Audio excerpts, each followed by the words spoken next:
Merci, honorable président, pour la parole. Honorable président, honorables membres du bureau, honorables députés, chers collègues, je vais commencer par féliciter le gouvernement pour le travail abattu.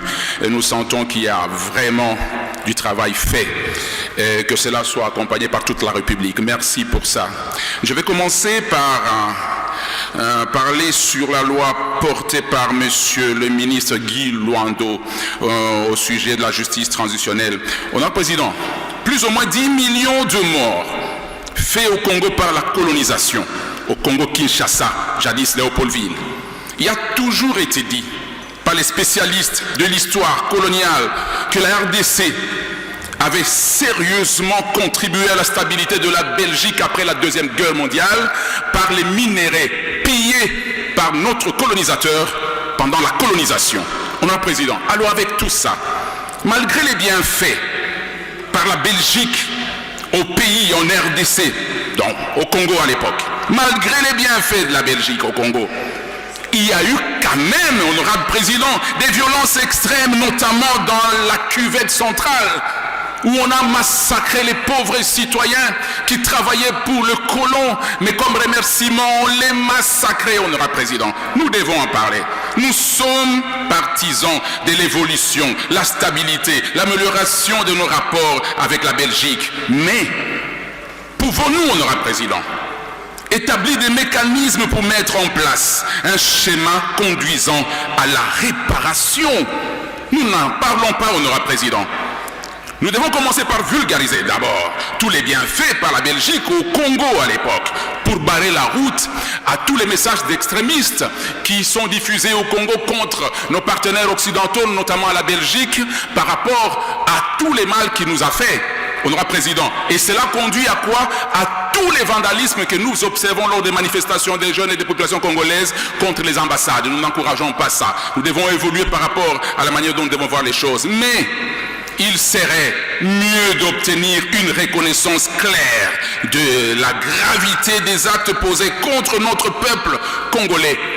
Honorable président, suivons ensemble, je vous le recommande, le film du professeur Eli Kambokolo, qui est un film scientifique intitulé « Roi blanc, caoutchouc rouge, mort noire ». Ça veut dire que les Congolais ne bénéficiaient que de la mort.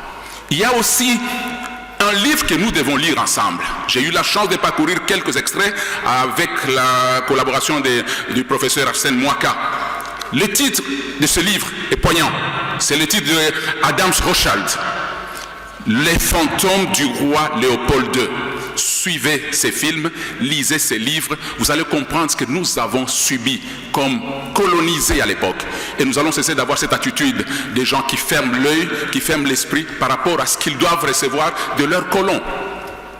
Honorable président, nous sommes à l'ère de la diplomatie progressiste, même vis-à-vis de nos bourreaux, c'est accepté. Mais nous devons peser par nos arguments et notre détermination à obtenir réparation en faveur des secteurs victimes de tous les crimes commis sur notre sol. Merci beaucoup, honorable Hubert. On va passer la parole à... Je vous remercie, honorable président, mais le reste, je vais verser ça au niveau de la commission par rapport à ma contribution. Merci, honorable président. Merci beaucoup, merci pour la compréhension. Je voulais tout simplement dire ceci.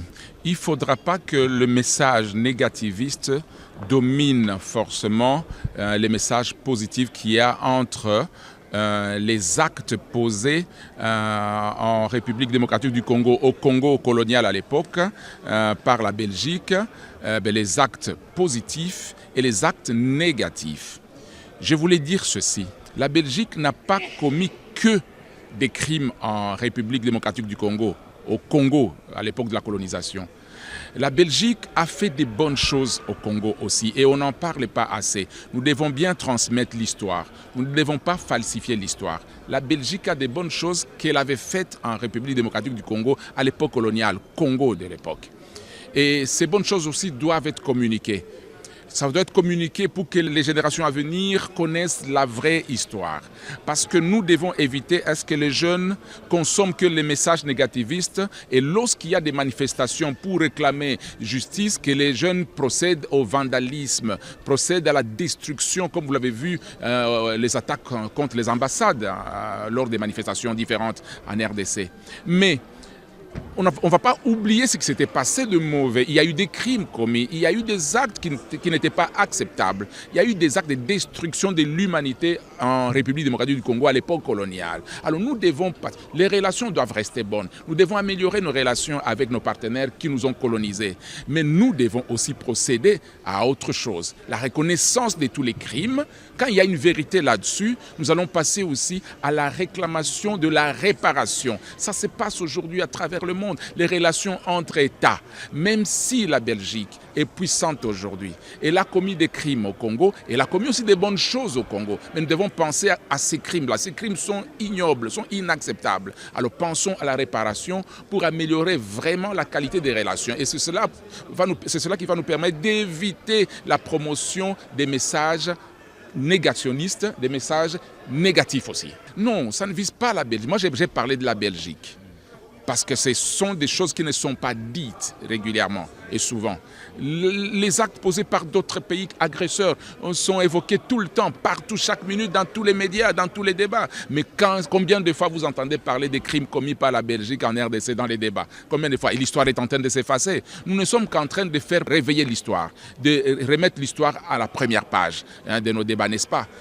Les gens ne disent que du mal de la Belgique. Non, la Belgique n'a pas commis que des mal en RDC, au Congo à l'époque. La Belgique a fait de très bonnes choses aussi. Mais nous devons parler aussi du mal. Les crimes commis par la Belgique ne doivent pas être effacés par le peu de bonnes choses qu'elle avait faites, n'est-ce pas? Les 10 millions de morts, lorsqu'on parle de l'histoire de la colonisation, les 10 millions de morts vraiment ne valent pas la peine. Nous devons voir que les bonnes choses que la Belgique avait commises, avait faites. Non, nous devons parler aussi de ces 10 millions de morts. Ce sont des humains, ce sont des gens qui auraient dû participer à l'évolution de la République démocratique du Congo aujourd'hui, mais qui ne sont plus là, n'est-ce pas? Qui ont été fauchés. Et puis pour n'avoir rien fait de mal. Tout simplement pour avoir été fatigués en travaillant pour les colons. Vous comprenez ce que c'est? Il y avait des crimes, c'était de l'injustice tout simplement. Mon intervention a porté sur... D'abord, j'ai félicité le gouvernement pour ces projets de loi parce que nous encourageons les initiatives qui tendent à doter notre pays de lois qui répondent aux besoins de la population et de la gestion quotidienne. Mais j'ai essayé un peu de braquer plus sur les régimes fiscaux proposés. Pourquoi? Parce qu'aujourd'hui, les gouvernements voudraient que tout parieur, c'est-à-dire tous ceux-là qui vont jouer, dès l'instant où ils approvisionnent leurs comptes individuels, que l'État puisse ponctionner une taxe dedans.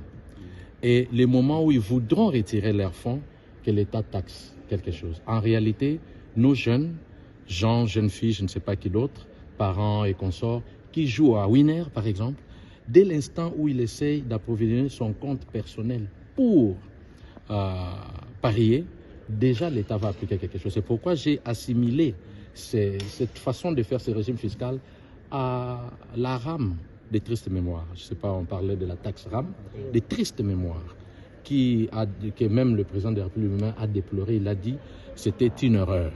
Alors, je pense qu'on ne devrait plus laisser le gouvernement aller dans ce sens-là et nous devons faire très, très attention. Ajouter plus de taxes à une population. Présenter mon intervention en ce qui concerne les projets de loi portant réglementation, je crois, des jeux, des hasards, jeux d'argent. Et comme vous le savez, ces projets de loi visent quelques objectifs, dont la réglementation de ces secteurs.